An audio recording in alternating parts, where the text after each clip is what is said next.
Hey folks, good to have you guys here. And so in today's video, I'm going to share with you what I personally call my most important or my best sales objection script in the entire world. It might not be really what you heard from other gurus or coaches because they're just based on my kind of sales where I want to be as effortless, I want to be as aligned and as simple as possible. And just a quick context, I've been in sales for over the past 10 years, all the way from selling on the streets to selling for other companies, of course, to selling myself.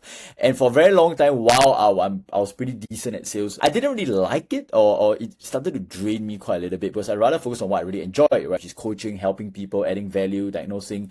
And so with this so-called script, I hope it serves you in any way possible. And it is something that you can use for any objection of any kind.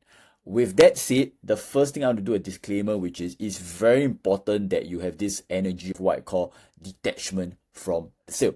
And so while I probably might do this as a separate training, but it really will not work if you're just trying to close every single person you talk to versus having the energy of I trust that if I really fully add value to the other person, I'm truly curious, I come from a space of not just myself but from the other party, this strategy will work a lot better. So again, for me, I don't believe in sales where I have to chase people, I have to influence people, I have to hopefully pray, right, that I get the sale. And I get it that on some level, it comes from a space of gratitude and maybe even praise for some people. But what I truly realize is the more I'm detached to the outcome, whether someone buys from me, the more likely people will buy from me as well. And so with that level of detachment, this script is going to work amazingly for you. And so with that, here's the quick script. And again, I don't have to follow exact words, but come from the way I approach things or come from where I have these principles of how I address it. So one quick thing is, right now, I don't really have a specific script for any single objection. If you want, that I have some scripts that I've created for you guys in a document. But what has worked very well for me is no matter what the objection is, here's my first question I always ask. So let's say I'll say, hey Mark, so I just want to check with you. I totally understand where you're coming from. So I just want to check with you, right? Is this just a nice way of you saying yes, saying no? Or is this something that you truly want to consider joining because you see is valuable? So the first thing I check to see, is that something that's just very like paise, right? To say no to me. So I always want to check, is it something that you're seriously considering or just very like paise or very embarrassed to say no to me? And I actually want them to say if they are really not interested because I don't want to take too much time to handle things, objections that are just fake objections. So if they say, actually, I really don't want to at this point of time, I'll be like, no problem, right? Great way ahead. Please give me a testimonial. And then we part way as friends. No problem at all. If they say, no, Mark, I really want to join, but really now, whether it's the time, my relationship, my situation and stuff, and then I will address the objections in the ways. So I'm like, okay, great. With that said, so I just want to confirm, if we address the issue of your wife, right, saying no to you, or if we address the issue of money, or we address the issue of timing, right, can I just check in that you do want to join? And then they will say, yes. Then I'm like, okay, great. Now move on to third stage. So again, the first two questions are just really for me to set the frame, set the context about, is this something you're actually seriously considering to join? Just that we have some logistical or some issues for us to address.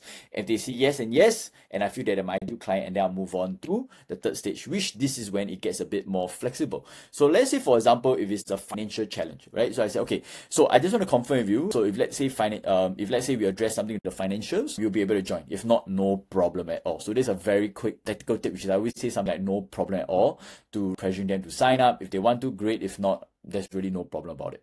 Okay. And so if let's say it's a financial, and then I'll say, okay, great. So what I can do for you, and this has nothing, and this is not something I do for everyone. What I can do for you is instead of paying like the full on $1,000 right now, what you can do is you just put in a $250 deposit.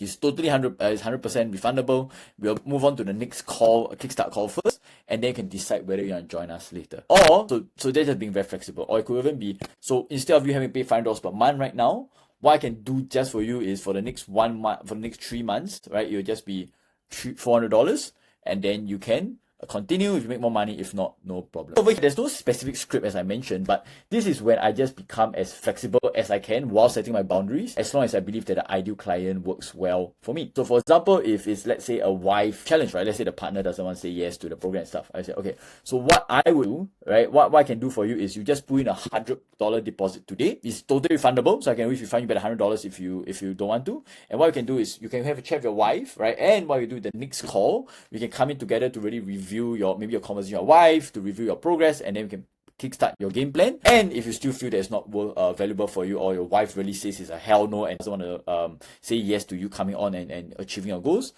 no problem at all. We can do a quick refund. So it comes with 2 layers, right? Of course, number 1 is being flexible, but number 2 is about actually giving value and being flexible about it with a very stupid to say no offer, right? In this case, because a lot of them are not too sure, my easy hack is I just give them a very low, zero risk, no brainer offer, which is whether it's a deposit, whether is it reduced investment for the first 2 to 3 months, whether is it let's book a meeting and then we can decide from there. So that makes things a lot easier as well. So like I don't like to handle specific objections. So the only way I approach this is number 1, I just be very flexible with what I offer. And then number 2, usually I give them a very stupid to say no, low risk or no risk, no brainer offer. I'll probably create some scripts, right? As you can see in the description.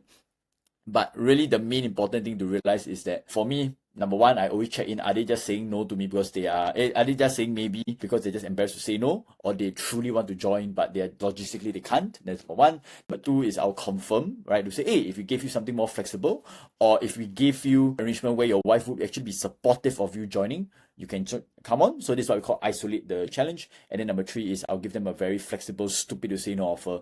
And again, if you think about it, if I give the 100% deposit and they still say no to me, then hey, they are not the right fit for me, right? Obviously. But if they say yes, amazing, they sign up, I'll arrange them for a next meeting for the Kickstart call if needed. And then at the last call, at the last time before the call itself, I will say, hey, I could have chosen to say no, no problem. But I'm just curious again, like why do you decide to say yes, or why do you decide to still potentially consider joining the program? So I'll just ask them, and then they will say the reasons why they still want to join, and it's a quick reminder for them about why this was valuable for them in the first place. Okay, a very last thing, just in case some people might ask, which is, what if some people really don't want to do the deposit right now, they want to do it later down, they want to convert first, blah, blah, blah. My only thing is I'll say, okay, with that said, you can, this $100 deposit offer will just be coming from the end of today. If you want it, sign up by end of today. If not, I just understand that this is really not for you, and no problem, we'll part way as friends. Okay, so I hope this quick little rant or this quick little video will help you out in terms of addressing any objection in the entire world, and I hope this helps you out. I'll see you, and let me know if you have any questions below, and I'll see you in the next video. Bye.